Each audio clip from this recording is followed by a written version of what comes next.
السميع العليم من الشيطان اللعين الرجيم. بسم الله الرحمن الرحيم. الحمد لله رب العالمين والصلاة والسلام على أشرف الأنبياء والمرسلين وخاتم النبيين أبي القاسم محمد وعلى اہل بیت طیبین الطاہرین المعصومین ولعنۃ اللہ علی اعدائہم اجمعین. اما بعد فقد قال سبحانہ تبارک تعالی فی قرآن مجید والفرقان الحمید وهو اصدق الصادقین وقولہ الحق. بسم اللہ الرحمن الرحیم. قل لا اسألکم علیہ اجرا إلا المودة في القربى.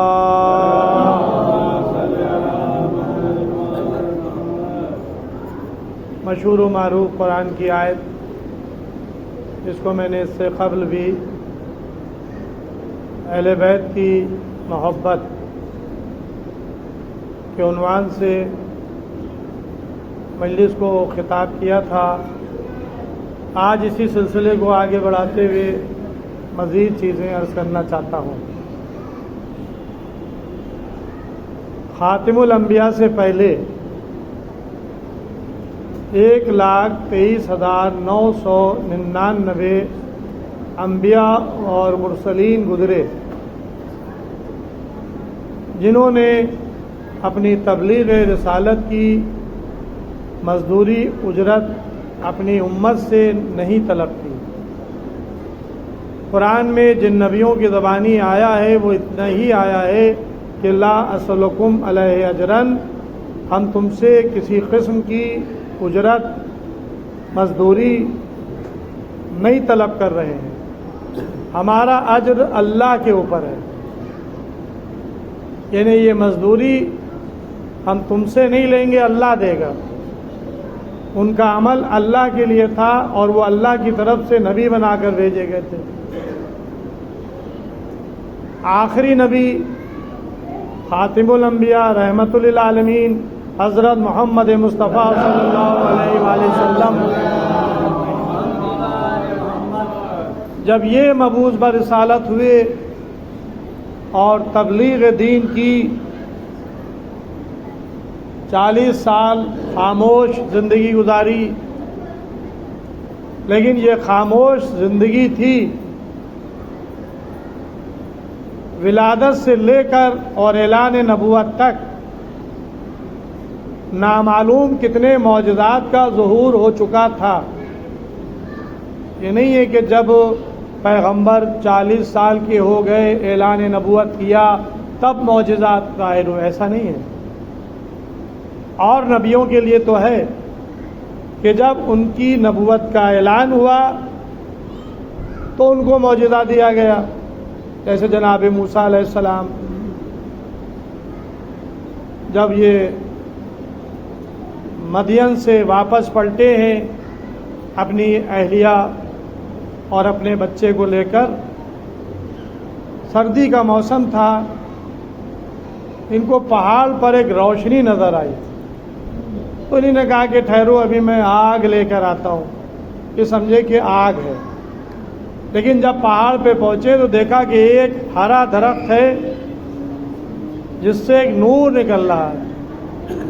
اور جس وقت یہ اس وادی میں اس مقام پر پہنچے تو آواز آئی کہ یہ مقام میں مقدس طوا ہے، اپنی نالین اتار دو، میں اللہ بول رہا ہوں، تمہارے ہاتھ میں کیا ہے؟ یہ کلام ہوا. اس درخت کے جہاں روشنی نکل رہی تھی وہاں سے یہ آواز بلند ہوئی. اسی لیے جناب موسیٰ کو کلیم اللہ کہا جاتا ہے، یعنی اللہ سے کلام کرنے والے نبی.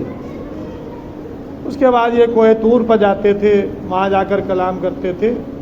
لیکن یہ جہاں پہ پہلی مرتبہ ان کو نبوت مل رہی تھی یہ کوہ طور نہیں تھا، بلکہ یہ مدین سے واپسی کا راستہ تھا۔ اب ظاہر ہے کہ اس وقت میں اس تفصیلات میں نہیں جانا چاہتا۔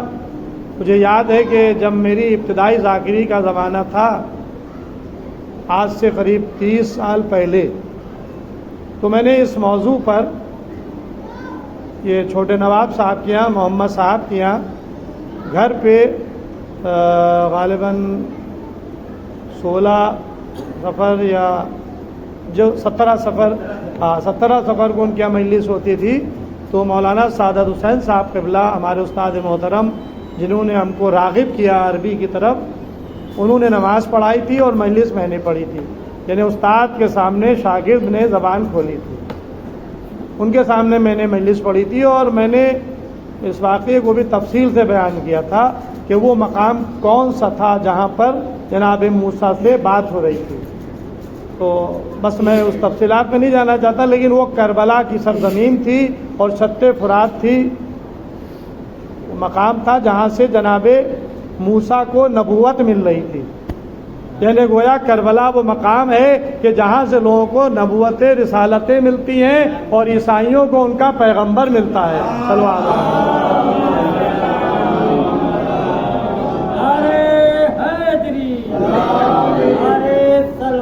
اور ظاہر ہے کہ میں نے کہا کہ عیسائیوں کو ان کا پیغمبر ملتا ہے، تو یعنی جناب مریم، بات میں بات نکل آئی، جناب مریم یروشلم میں بیت المقدس میں رہتی تھی، وہیں حجرہ بنا ہوا تھا، اور بے فصل کے پھل ان کے پاس آتے تھے، گرمیوں میں جاڑوں کے گرمیوں میں، اور جناب زکریا ان کے خالو ان کی کفالت کرتے تھے، حجرے میں تالا لگا کے جاتے تھے، سیڑھی اتار لیتے تھے تاکہ کوئی غیر مرد وہاں پر جانے نہ پائے، خود جب جاتے تھے اور جب وہاں جاتے تھے تو دیکھتے تھے ان کے سامنے پھل رکھے ہوئے ہیں، تالا باہر سے لگا ہوا تھا، چابی ان کے پاس تھی، پوچھتے تھے مریم یہ کہاں سے تمہارے پاس آیا؟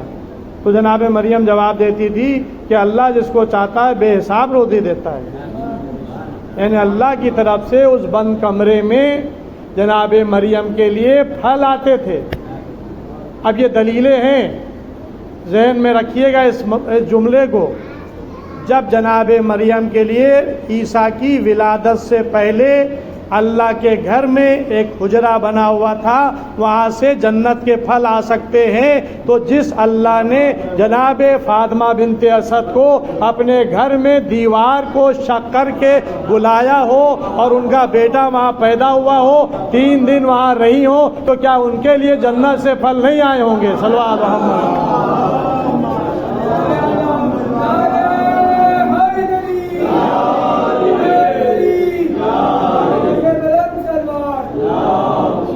ظاہر ہے کہ یہ رہتی تھی اس حجرے میں جو بیت المقدس میں جناب زکریا نے، ان کے خالو نے بنا دیا تھا، اور کفالت جناب زکریا کی تھی، سرپرستی۔ تو جب ایک نبی کی ولادت سے پہلے ان کے لیے بے فصل کے پھل آ رہے ہوں، یہ قرآن کی آیت ہے، کوئی حدیث نہیں ہے، جائیے سورہ مریم کو پڑھ لیے۔ اب اللہ نے بشارت دی اولاد کی، تو ان کا مجھے تو کسی بشر نے چھوا ہی نہیں ہے، یعنی گویا میں ابھی کسی کی زوجیت میں نہیں آئی ہوں، میرا نکاح نہیں ہوا ہے، یہ اولاد کی بشارت۔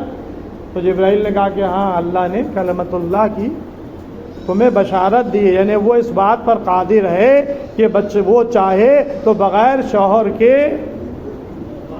اولاد دے سکتا ہے، اور یہی دلیل جناب رسول خدا نے عیسائیوں کو دی تھی۔ عیسائی یہ کہتے تھے کہ وہ اللہ کا بیٹا ہے، اللہ کا بیٹا ہے عیسیٰ، اور رسول سے دلیل مانگ رہے تھے، تو رسول خدا نے کیا کہا تھا؟ قرآن کی آیت ہے کہ مثل عیسیٰ کمثل آدم، عیسیٰ کی مثال ان اللہ کے نزدیک آدم جیسی ہے، خلقہ من تراب، اللہ نے آدم کو مٹی سے خلق کیا اور کہا ہو جا، آدم ہو گئے۔ یہ کہہ رہے تھے نا کہ بغیر باپ کے اولاد کیسے پیدا ہو سکتی ہے، لہذا عیسیٰ بغیر اولاد باپ کے پیدا ہوئے، اس لیے یہ اللہ کے بیٹے ہیں۔ تو اللہ نے ایک جواب میں کہلوایا کہ اللہ کے نزدیک عیسیٰ کی مثال آدم جیسی ہے کہ آدم کو اللہ نے مٹی سے خلق کیا اور کہا ہو جا آدم، ہو گئے۔ جو اللہ آدم اور حوا کو بغیر ماں باپ کے پیدا کر سکتا ہے، اگر اس نے عیسیٰ کو بغیر باپ کے پیدا کیا تو تعجب کیوں کر رہے ہو؟ صلوات محمد۔ بشارت ہوئی، تمہیں ایک فرزند کی بشارت ہے جو کلمت اللہ ہوگا، گہوارے میں کلام کرے گا۔ یہ سب خبر جناب مریم کو دے دی گئی۔ اب بچہ پیٹ میں پلنے لگا، یہاں تک کہ وقت ولادت آ گیا۔ اب آپ دیکھیں دونوں ماؤں کو، ایک عیسیٰ کی ماں ہے اور ایک مولا علی کی ماں ہے۔ جناب مریم کے لیے کیا جملے ہیں قرآن میں کہ جس وقت محراب عبادت میں جناب مریم کھڑی ہوتی تھی تو ملائکہ انہیں گھیر لیتے تھے اور کہتے تھے یا مریمو ان اللہ اصطفاکی وطہرکی واصطفاکی علی نساء العالمین، اے مریم اللہ نے تمہیں چن لیا ہے، تمہیں پاک رکھا ہے اور تمہیں عالمین کی عورتوں پر تمہارا انتخاب کیا ہے۔ یہ ملائکہ جناب مریم سے کہتے تھے۔ تو جناب مریم کی طہارت کا بھی اعلان ہوا، ان کے انتخاب کا بھی اعلان ہوا، لیکن جب وقت ولادت قریب آیا تو آواز آئی مریم حجرے سے باہر چلی جاؤ، یہ عبادت خانہ ہے، زچا خانہ نہیں ہے۔ اب آپ علی کی ماں اور مریم عیسیٰ کی ماں میں فرق کریے۔ عیسیٰ کی ماں وہ ہیں جن کو بیت المقدس کے حجرے سے باہر نکالا جا رہا ہے، اور علی کی ماں وہ ہیں جنہیں خانہ کعبہ کے اندر بلایا جا رہا ہے۔ صلوات محمد وعلی محمد۔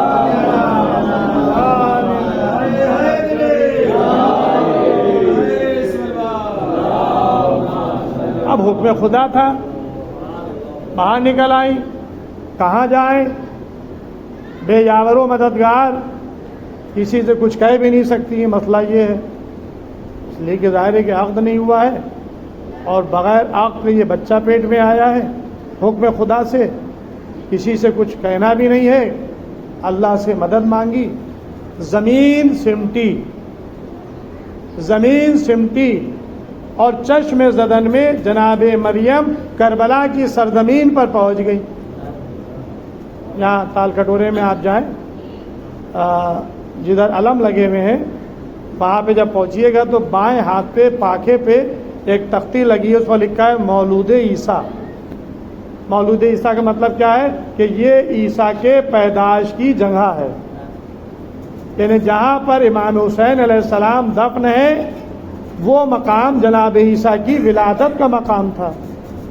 وہاں پہنچ گئیں، ایک سوکھا ہوا کھجور کا درخت لگا ہوا تھا، بیٹھ گئیں ٹیک لگا کر ایک پتھر پہ، سفید پتھر پہ، خانہ کعبہ کے اندر مرمر کے پتھر پہ جناب فاطمہ بنت اسد بیٹھی، جنہیں ذرہ برابر تکلیف محسوس نہیں ہوئی۔ مولا علی کی ولادت ہوئی، عیسیٰ مولا علی کے گھر، اللہ کے گھر میں پیدا ہو رہے ہیں، اور عیسیٰ حسین علیہ السلام کی جائے شہادت کے مقام پر جہاں ہوگی شہادت وہاں پیدا ہو رہے ہیں۔ اب اگر حدیث قصہ میں یہ جملہ آیا ہے وَمَعْدُنُ رِسَالَةٍ، یہ رسالت کی کانیں ہیں، تو تعجب نہیں کیے گا، رسالت انہی سے نکلتی ہے۔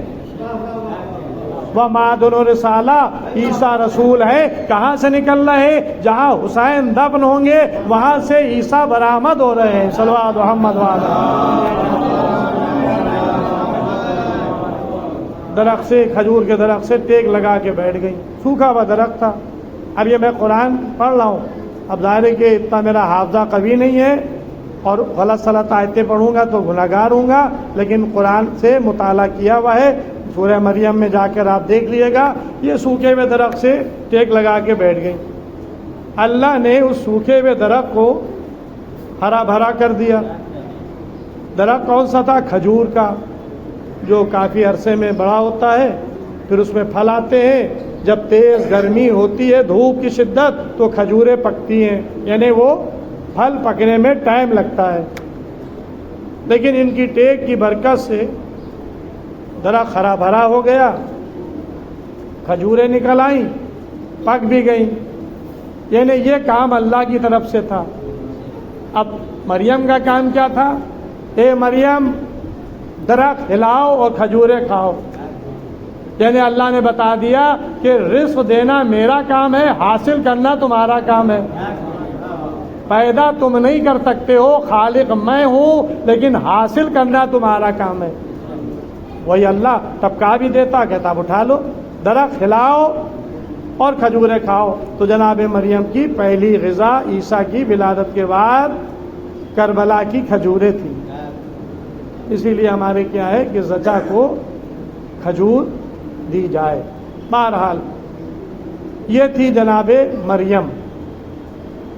اب یہ ظاہر ہے کہ ذکر کہاں سے کہاں پہنچ گیا، ہم موسیٰ پہ تھے، وہ عیسیٰ پہ آ گئے۔ بہرحال معجزے کی بات ہو رہی تھی نا کہ معجزہ، تو اب ظاہر ہے کہ نبی جب بنتا ہے تو اس کو معجزہ دیا جاتا ہے۔ جناب موسیٰ علیہ السلام سے کلام ہوا، بات چیت ہوئی، تمہارے ہاتھ میں کیا ہے؟ ڈنڈا ہے، عصا، لاٹھی، اس سے کیا کرتے ہو؟ یہ نہیں پوچھا گیا تھا، صرف اتنا پوچھا تھا کہ تمہارے ہاتھ میں کیا ہے؟ میرے ہاتھ میں عصا ہے، اس سے میں پتے توڑتا ہوں، گوسفندوں کو ہکاتا ہوں، جب تھک جاتا ہوں تو ٹیک لگا کے بیٹھتا ہوں۔ یعنی اس عصے کی جو کام عصے سے لیتے تھے اس کو اللہ کے سامنے یا اللہ کے جواب میں گنوا دیا، اور وہ آواز جو آ رہی تھی وہ کہہ رہا اللہ انا اللہ، میں اللہ ہوں، یعنی اللہ بول رہا ہوں، اور آواز آ رہی تھی وہ ہرے بھرے درخت سے جہاں روشنی تھی، وقت وادی مقدس طویٰ، کربلا کا ذکر تھا، اس کے ذیل میں آ گیا تھا کہ شط فرات، اس میں باقاعدہ حدیث حیات القلوب میں موجود ہے تفصیلی۔ اچھا، اب جب ان سے انہوں نے بتا ہی دیا کہ ان عصے سے ہم کیا کام لیتے ہیں، تو اللہ نے کہا اچھا زمین پر پھینک دو۔ انہوں نے پھینکا، اب جو پھینکا تو وہ اژدہا بن گیا، بہت بڑا۔ ان سے کہا اٹھاؤ۔ اب دیکھیے موسیٰ میں اور مولا علی میں کتنا فرق ہے۔ اٹھاؤ۔ اب موسیٰ کے ہاتھ کا عصا تھا، ابھی کہہ چکے تھے کہ اس سے میں درخت کے پتے توڑتا ہوں، گوسفندوں کو ہکاتا ہوں، تھک جاتا ہوں تو ٹیک لگا کے بیٹھ جاتا ہوں، اور اب وہ اژدہا بن گیا۔ ان سے کہہ رہے اٹھاؤ، تو یہ ڈر رہے ہیں۔ آبا کا دامن لیا اور یوں پکڑ کے اب اس کو وسیلہ گویا بیچ میں آبا کا دامن وسیلہ بنا لیا، اپنے ہی بنے ہوئے عصے کو اژدہا۔ جیسے ہی انہوں نے چھوا وہ پھر لکڑی بن گئی۔ کہا کہ ہاتھ جیب میں ڈالو، ڈالا، نکالو، اب جو نکالا وہ چمکنے لگا، روشنی۔ کہا کہ یہ تم کو ہم نے معجزے دیے ہیں، اب تم جاؤ فرعون کی طرف اور بنی اسرائیل کو فرعون کے مظالم سے چھٹکارا دلاؤ۔ گویا یہ نبی بن رہے ہیں تو ان کو معجزہ دیا جا رہا ہے۔ تو کہنے کا مقصد یہ تھا کہ جب نبی بنتا ہے، اعلان نبوت ہوتا ہے تو اس کو معجزہ دیا جاتا ہے، لیکن ہمارا نبی وہ تھا کہ جب پیدا ہوا تو معجزات کے ساتھ پیدا ہوا۔ میں نے اس دن محفل پڑھی تھی، تفصیلات میں نہیں گیا تھا، کتنے معجزات پیغمبر کی ولادت کے وقت ظاہر ہوئے۔ طاق کسرا میں شگاف پڑ گیا، جو مدائن میں ہے، جہاں جب سلمان فارسی گورنر بن کے گئے تھے، بہت بڑا طاق ہے۔ کسرا بادشاہ تھا، اس کا بہت بڑا دربار تھا، اس کے اندر طاق میں پورا شگاف پڑا ہے، وہ آج تک موجود ہے۔ بت جو تھے یہ منہ کے بھل، جہاں جہاں بت تھے وہ سب منہ کے بھل زمین پر گر پڑے۔ آتش کدہ فارس جو 1000 سال سے روشن تھا، آگ کی پوجا پرستش ہو رہی تھی، وہ بجھ گئی۔ دریائے ساوا خشک ہو گئی، ایک دریا جو خشک تھی وہ جاری ہو گئی۔ یہ کیا تھا؟ یہ جناب رسالت مآب کی ولادت کے وقت معجزات کا ظہور ہو رہا تھا۔ شیاطین جو آسمانوں کی طرف جاتے تھے اور ملائکہ کی باتیں سن کے آتے تھے، ان کا جانا بند ہو گیا۔ شہاب ثاقب، ایک دیکھا ہوگا آپ نے، ایک دم سے لائٹ چمکتی ہے آسمان کی طرف، یہ شیاطین کو اوپر جانے سے روک دیا گیا۔ اب کاہنوں کا علم جاتا رہا، علم کہانت تھی، آئندہ کی خبریں دیتے تھے کاہن لوگ۔ یہ شیاطین جو تھے جاتے تھے، ملائکہ سے سن کے آتے تھے اور وہ آ کے کاہنوں کو بتاتے تھے۔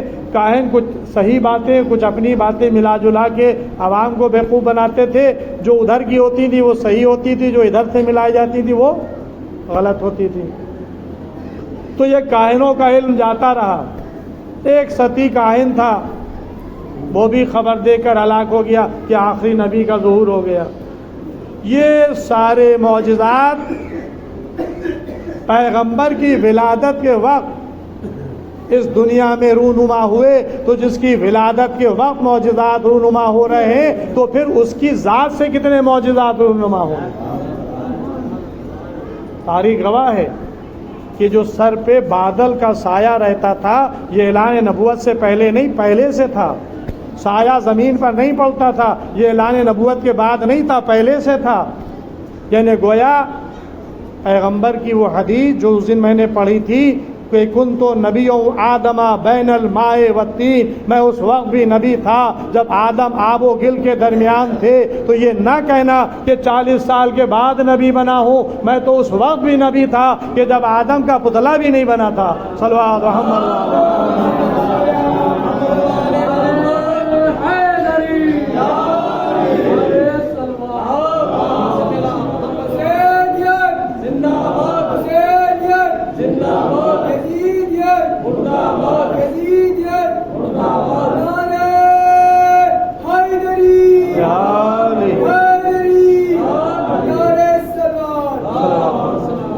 تو بہرحال محبت اہل بیت، پیغمبر کا بھی ذکر آ گیا، انبیاء کا بھی تذکرہ آ گیا، اللہ کا بھی ذکر آ گیا۔ یعنی یہ اہل بیت کا ذکر وہ ہے جو مولا پیغمبر نے فرمایا ہے کہ زینوا مجالسکم بذکر علی ابن ابی طالب لأنہ ذکری ذکری ذکر اللہ عبادہ۔ اپنی مجلسوں کو، اپنی نشستوں کو زینت دو ذکر علی سے۔ علی کا ذکر میرا ذکر ہے، میرا ذکر اللہ کا ذکر ہے، اللہ کا ذکر عبادت۔ تو آپ نے دیکھا کہ یہ مجلس حسین ہو رہی ہے، علی کے بیٹے کا ذکر ہو رہا ہے، لیکن علی کے بیٹے میں کیا کیا ذکر ہو گیا؟ نبیوں کا ذکر، نبوتوں کا ذکر، قرآن کی آیتوں کا ذکر۔ تو ظاہر ہے یہ عبادت کیوں نہیں ہوگا؟ اب اس دن کی مجلس میں نے عرض کیا تھا کہ محبت اہل بیت بدل دی۔ محبت اہل بیت یہ ہے اجر رسالت، اور بغیر اجر رسالت کے کوئی عمل اللہ کی بات۔ ادھر سے ادھر کر دیے، یہ ادھر کر دیے، ادھر کر دیے۔ ایک اور نعرے صلوات۔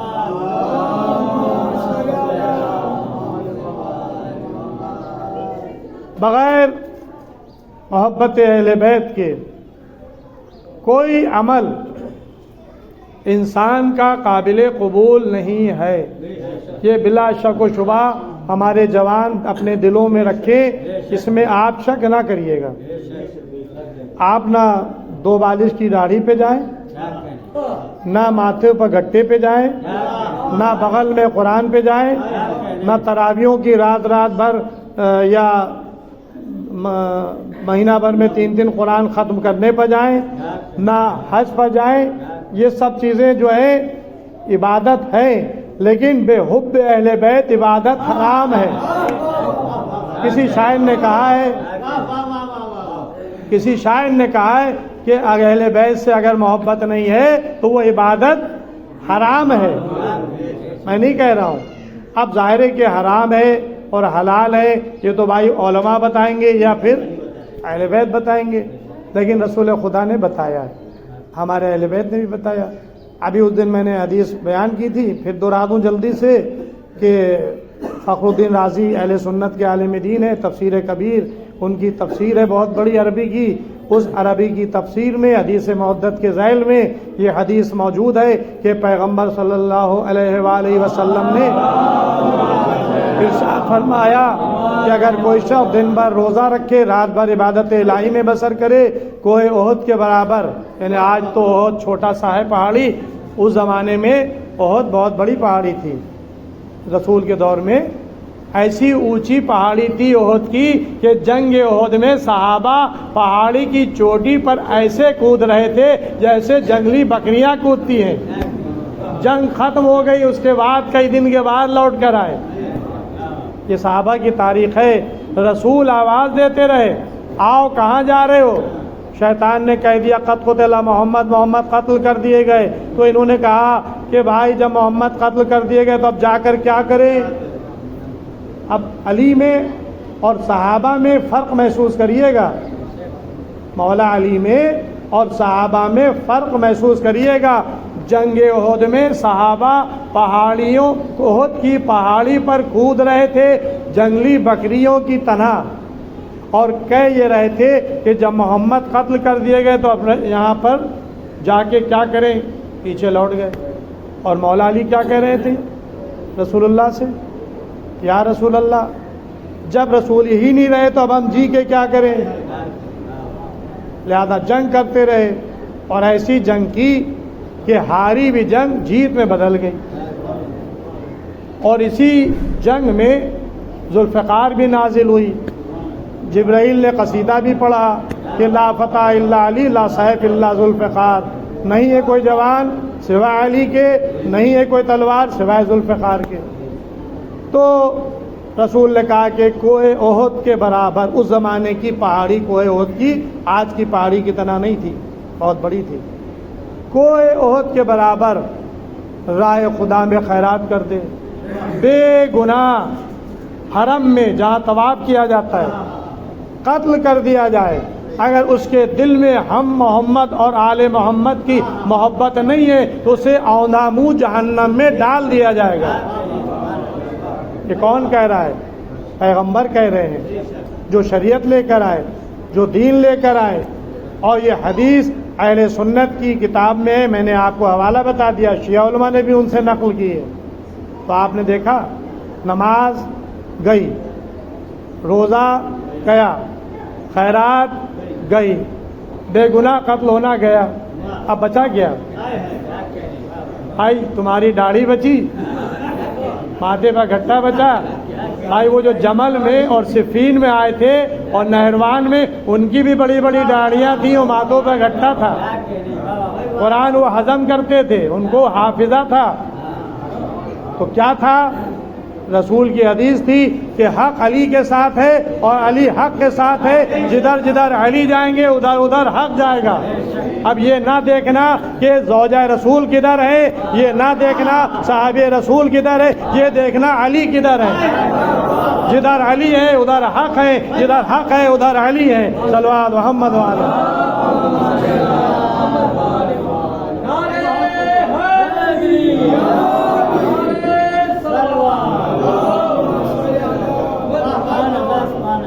عزیزوں، ظاہر ہے کہ میں اپنی قوت سے زیادہ پڑھ چکا ہوں، اور ایک حدیث مجھے پڑھنا تھی، اب وہ نہیں پڑھ پا رہا ہوں، چوتھے امام کی، پھر انشاءاللہ کسی مجلس میں پڑھ دوں گا۔ نہیں بھائی، میری قوت جواب دے رہی ہے، اور یہ مولا کی قوت ہے جو میں آپ کے سامنے پڑھ رہا ہوں۔ یہ کون ہے؟ اہل بیت، جن کی محدت اجر رسالت ہے۔ کربلا کے میدان میں اسی اہل بیت اور قربا کا ایک فرد جس کا نام حسین ابن علی ہے، کربلا کے میدان میں ہے۔ یزیدی فوج سے کہہ رہے ہیں یہ بتاؤ تم مجھے کیوں قتل کر رہے ہو؟ کیا میں نے حلال محمدی کو حرام کیا ہے یا حرام محمدی کو حلال کیا ہے؟ یہ کربلا میں امام حسین علیہ السلام کا سوال تھا عاشورہ کے دن یزیدی لشکر تھے. تو جواب کیا آیا؟ اے حسین، تم نے حلال محمدی کو حرام یا حرام محمدی کو حلال تو نہیں کیا. کہا کہ پھر کیوں قتل کر رہے ہو؟ لے بغض ابیک، آپ کو آپ کے باپ کی عداوت میں قتل کر رہے ہیں. حسین کی شہادت علی کی عداوت میں ہوئی. بس عزیزوں، مولا علی کے صحابی کربلا کے میدان میں اپنی قربانیاں پیش کر کے بتا رہے تھے، مولا یہی تو وقت ہے مودت ادا کرنے کا. شب عاشور حسین نے اپنی بیعت ہٹا لی، جہاں دل چاہے چلے جاؤ، رات کا سناٹا ہے. یہ چراغ جو ہے روشن، اس کو بھی میں گل کیے دے رہا ہوں، بجھائے دے رہا ہوں. لیکن جب چراغ دوبارہ روشن ہوا تو سارے صحابی اپنے مقام پر کھڑے ہوئے تھے اور اپنی دانتوں کو، اپنی زبان کو دانتوں کے نیچے دبا رہے تھے اور کہہ رہے تھے، مولا ایک دفعہ کیا، اگر 100 مرتبہ 1000 مرتبہ بھی قتل کیا جاؤں، میرے لاشوں کو جلا دیا جائے، میری راکھ ہوا میں منتشر کر دی جائے، پھر دوبارہ زندہ کیا جائے، تو ہم آپ کی مودت سے منہ نہیں پھیریں گے. بس عزیزوں، آپ حکم دیں، یہ گلے قربان کرنے کے لیے تیار ہوں. اور جب ثانی زہرا نے کہا ہے، اے بھیا تم نے اپنے اصحاب کو آزمایا بھی، یہ خبر اصحاب حسین تک پہنچ گئی تو تلواریں لے کر، نیزے لے کر آ گئے. شہزادی حکم دیں، ابھی اپنے ہاتھ سے اپنی گردنوں کو کاٹ دو. بس عزیزوں، اسی لیے امام حسین علیہ السلام نے فرمایا تھا کہ جیسے اصحاب مجھے ملے، نہ میرے نانا رسول خدا کو ملے، نہ میرے بھائی حسن، نہ میرے بابا علی مرتضیٰ کو ملے، نہ میرے بھائی حسن مجتبیٰ کو ملے. کربلا والوں پر امام نے فخر کیا، امام زمانہ علیہ السلام نے بھی فخر کیا. بے ابی انتم و امی طبتم و طابت الارض التی فیہا دفنتم فزتم فوزا عظیما. اے کربلا کے 72 سپاہیوں، شہیدوں، تم پر میرے ماں باپ فدا ہو جائیں. وہ زمین بھی پاک ہو گئی، تم بھی پاک ہو گئے، جس میں تم دفن کیے گئے وہ زمین بھی پاک ہو گئی. تم عظیم عہدے پر فائز ہوئے. بس عزیزوں، جب تک کہ حسین کے اصحاب و انصار زندہ رہے، حسین کا کوئی خاندان کا فرد میدان میں نہیں گیا.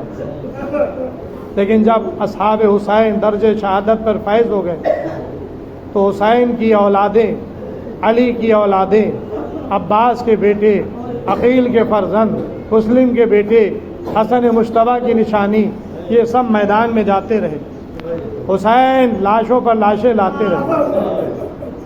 جب کوئی نہیں رہا تو حسین نے آواز دی، حل من ناصر ینصرنا، ہے کوئی جو میری نصرت کرے، میری مدد کرے. کربلا میں یہ آواز حسین نے ایک دفعہ نہیں کہی. عزیزوں، آپ بہت رواج چلا ہے آج کل، لبیک یا حسین، پٹیاں لگی ہیں، پوسٹر لگے ہیں، بینر لگے ہیں. عزیزوں، آپ زبان سے کہتے ہیں، عمل سے نہیں. کربلا والوں نے عمل سے بتایا، لبیک یا حسین. یہ کربلا والے تھے جنہوں نے اس فقرے پر عمل کیا. تاریخ بتاتی ہے کہ جب حسین حل من ناصرین ینصرنا کی آواز بلند کر رہے تھے تو ہر مرتبہ کسی نہ کسی نے لبیک کہا.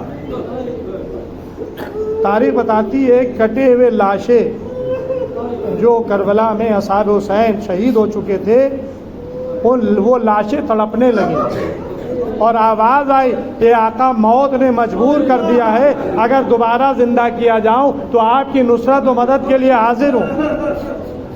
بس عزیزوں، ایک دفعہ چوتھا امام خیمے تک آ گیا، در خیمہ تک. امام نے کہا، بہن زینب اسے خیمے میں لے جاؤ، اسی سے سلسلہ امامت آگے بڑھے گا. بس عزیزوں، گفتگو تمام ہو گئی. ایک مرتبہ جب آواز آئی، کوئی لبیک کہنے والا نہ تھا. تو ایک 6 مہینے کے بچے نے اپنے کو گہوارے سے گرا کر کہا کہ لبیک یا حسین، اے آقا میں آپ کی نصرت کے لیے حاضر ہوں۔ جب علی اصغر نے گہوارے سے گرایا، بیویوں میں گریے کی آواز بلند ہوئی۔ حسین در خیمہ پر آئے، زینب میں بھی زندہ ہوں۔ کہا کہ بھیا آپ کی آواز استغاثہ کو سن کر علی اصغر نے اپنے کو گہوارے سے گرا دیا، لاؤ میرے لال کو دو، میدان میں لے جاؤں، شاید یہ اشقیہ تھوڑا سا پانی پلا دیں۔ حسین کو مجاہد اکبر کو لے کر آنا تھا۔ یہ مجاہد کربلا تھا، چھوٹا مجاہد، سب سے کم سن مجاہد۔ ماں نے کرتا بدلا، میں کہوں گا کرتا نہیں بدل رہی تھی، کفن پہنا رہی، کرتا بدلا،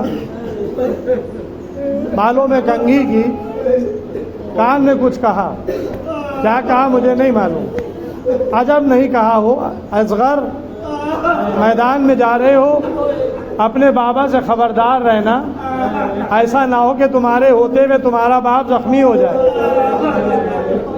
تفصیلات کو چھوڑ رہا ہوں۔ میدان میں آئے، سوال آپ کیا، یزیدی لشکر سے آواز آئی، اقطع کلام الحسین۔ عمر صاحب نے کہا، ہرملا حسین کے کلام کو قطع کر دو۔ 3 بھال کا تیر چلے کمان میں جڑا، تیر چلا، بچہ باپ کے ہاتھوں پر ذبح ہو گیا۔ حسین نے تیر کو نکالا، چلو میں خون لیا، آسمان نے انکار کیا، زمین نے انکار کیا، چہرے پر خون ملا، آبا کا سایہ کیا، در خیمہ کی طرف چلے۔ ہر ایک کی لاش عزیزوں کی خیمے میں پہنچا دیتے تھے، لیکن علی اصغر کی لاش خیمے میں نہیں لے، آگے بڑھتے تھے، انا للہ و انا الیہ راجعون، پیچھے ہٹتے تھے، انا للہ و انا الیہ راجعون، رضا بقضائہ و تسلیما لامرہ۔ 7 مرتبہ امام نے کہا، 7ویں مرتبہ در خیمہ پر رک گئے، آواز دی، رباب اپنے لال کو آ کر لے جاؤ۔ مادر علی اصغر آئی، میں کون ہوں؟ امام وقت، جو میں کہوں گا عمل کرو گی؟ ہاں بے شک۔ صبر کرنا، صبر کرنا۔ آبا کا دامن ہٹایا، ماں کی نگاہ پڑی، بچہ آیا ہے، کرتا لہو سے رنگین ہے، گردن چھدی ہوئی ہے۔ ماں کا ایک فقرہ تھا، اے بیٹا علی اصغر، کیا تمہارے جیسے کمسن بچے بھی اس طرح سے نہر کیے جاتے؟ انا للہ و انا الیہ راجعون، رضا بقضائہ و تسلیما لامرہ۔ خداوند عالم اس مختصر سی عبادت کو قبول فرما۔ جن کی مجلس کے لیے، جن کی سال ثواب کے لیے مجلس کی گئی ہے، ان تمام ارواح مومنین کو اس مجلس کا ثواب ملے۔ ہمارے زمانے کے امام کے ظہور میں تعجیل فرما، ہم لوگ کا شمار امام کے ناصر مددگاروں میں فرما۔ حضرت پڑھ